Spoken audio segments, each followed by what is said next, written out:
지난 시간에 인공강원에 대한 그 기본적인 특징, 그 다음에 조건에 대해서 알아봤고요.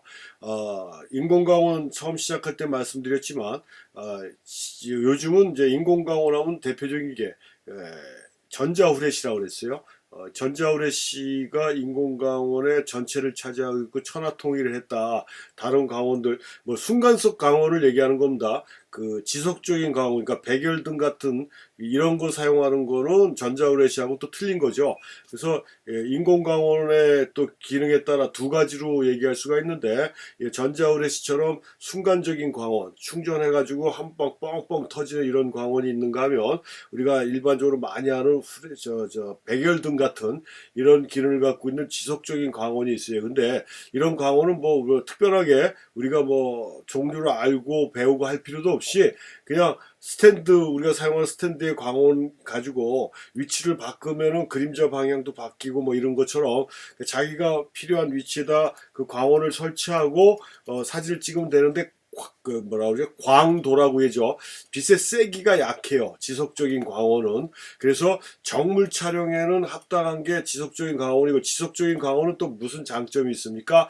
그 광원의 그 각도를 미리 예측할, 후레쉬, 전자후레쉬도 마찬가지지만 그 다음에 그림자가 어떻게 생기고 반사광이 어떻게 생기는지를 찍기 전에 광원을 놓고 우리가 파악할 수가 있어요. 근데 순간적인 광원은 반사광이 어떻게 생기는지, 그림자가 어떤 형태로 되는지 지속적인 광원에 비해서 그런 걸 판단하기는 힘듭니다. 근데 후레쉬는 이 한번 터지는 광도가 그 연속으로 켜져 있는 그런 백열등 같은 광원보다는 세기 때문에 뭐 패션 모델 사진이라든가 이게 동작이 크고 움직이는 대상을 촬영할 때는 전자후레쉬가 훨씬 더 효과적이고요.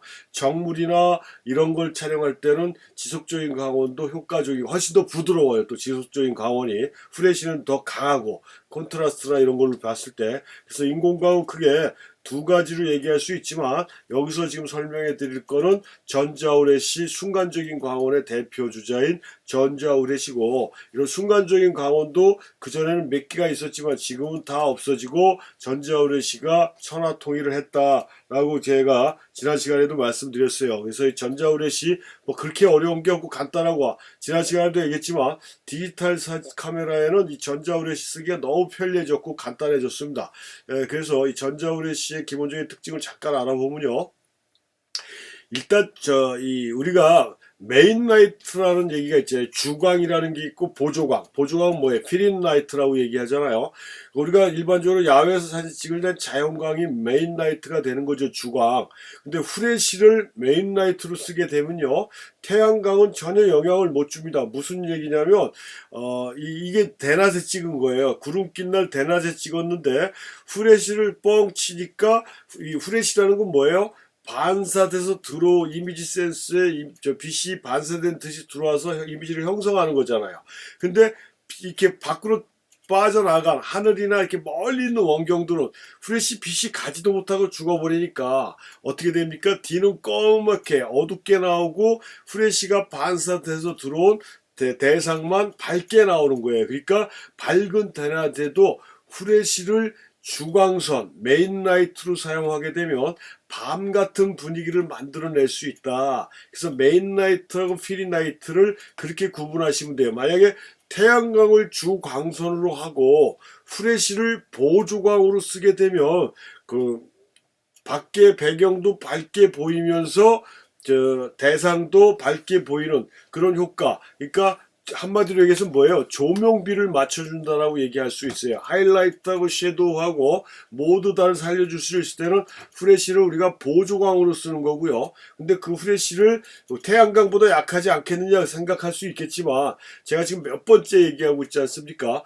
후레쉬가 순간적으로 터지는 강도가 태양광에 맞춰져 있다라고 그랬어요. 그래서 얼마든지 그 한 번 터지는 광원을 가지고 메인 라이트로 쓰게 되면 그 낮에 만약에 이제 저같이 이렇게 장승을 찍다 보면 이 장승은 고정되어 있는 자리에 있기 때문에 뒤에 뭐 비닐하우스도 있고 전봇대도 있고 전기줄도 있고 막 지저분한 것들이 널려 있다 그러면 이 장승을 뽑아서 옮겨 놓을 수가 없지 않습니까? 있는 환경 내에서 찍어야 되니까 어떻게 해요? 후레쉬를 쳐서 뒤에 지저분한 걸 검게 죽여버린다는 얘기예요. 후레쉬를 메인 라이트로 쓰게 되면 그런 점들을 강조하고 또 질감을 더 강조할 때 효과적인 게 후레쉬를 낮에도 주광으로 사용하면 된다. 그래서 외국의 유명한 사진가 그 자연 풍경을 찍는데 이 사람은 바위나 이런 그 성벽이나 이렇게 오래된 그 자연물에 대한 질감 묘사를 주로 했던 사람인데요.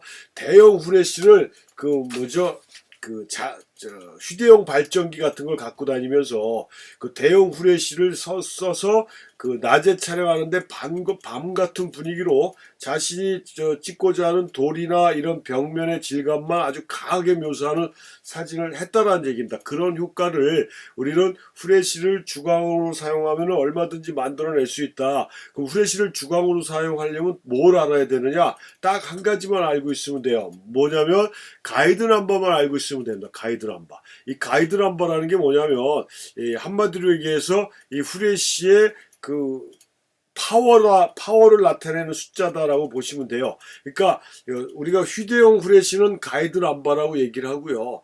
대형 후레쉬, 그러니까 스튜디오나 이런 데 쓰는 대형 후레쉬는 와트수로 얘기를 합니다. 그래서 강도가 세면 와트수가 당연히 높아지겠죠. 일반적으로 500와트, 1000와트, 뭐 1500와트, 2000와트 막 이렇게 이게 강도가 굉장히 세지는 거예요. 그런 건 이제 와트로 파워를 표시하는데 이렇게 휴대용은 뭘로 표시한다? 가이드 넘버라고 표시를 해요. 그래서 이 후레쉬의 그 가이드 넘버가 몇인지는 일단 후레쉬를 사게 되면 사용 설명서에 나와 있습니다. 근데 만약에 사용 설명서에 나와 있지 않으면 그 우리가 노출계라는 게 있다라고 그랬죠. 독립된 노출계가 있어요. 그 독립된 노출계를 빌리든가 해가지고 근데 후레쉬를 사면 그 자신의 후레쉬의 가이드 넘버는 다 나와 있으니까 걱정하실 필요 없어요. 근데 혹시 잊어버렸다든가 모를 때 아니면 후레쉬도 오래 쓰다 보면 이 파워가 떨어지거든요. 그래서 오래 썼을 때 내 후레쉬의 파워가 어느 정도 되는지 한 번씩 체크하려면 일단 이 노출계가 필요한데 거리를 1m 뛰고 후레쉬 빛을 빵 터지면 노출계에 조리개 숫자가 딱 떠요. 뭐 11이면 11, 30이면 32. 그 나온 숫자 아라비아 숫자가 이 후레쉬의 가이드 넘버입니다. 그 가이드 넘버예요. 그래서 만약에 32다 그러면 후레쉬를 메인 라이트로 쓰려고 그러면 자동으로 놓으면 안 되는 거고요.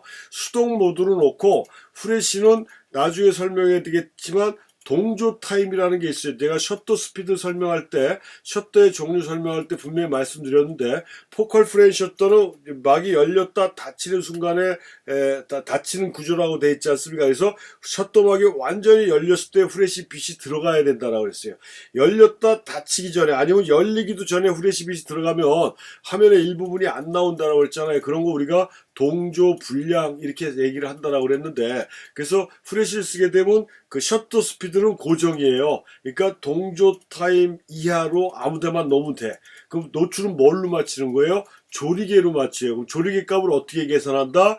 조명 거리. 내가 만약 2m고 아까 가이드 넘버가 32였어요. 그럼 32를 2로 나누면 된다는 얘기예요. 그럼 15점 몇 나올 거 아니에요? 약 15. 그럼 조리개를 16이나 그 밑으로 맞춰 놓으면 이게 메인 라이트가 되는 거예요. 그러면 낮에 후레쉬를 치게 되면 반사돼서 들어올 수 있는 그 대상만 화면에 찍히고 나머지는 검게 나온다. 그래서 여러분들은 후레쉬라는 게 터지기만 하면 다 찍히는 줄 알고 있지만 이 가이드 넘버나 후레쉬의 파워 정도에 따라 만약에 32 정도면 10m로 찍게 되면 조리개 3.2가 된다는 소리인데 내 카메라의 조리개가 3.2까지 열리는 거면 10m도 가능하다는 얘기예요. 그렇지만 뭐 5.6까지만 최대 개방이 열린다 그러면 10m에서 찍으면 빛이 부족해진다는 소리입니다. 그러니까 그건 앞으로 좀 더 당겨 더 가까이 뭐 8m나 7m로 들어가서 찍어줘야 된다는 거예요.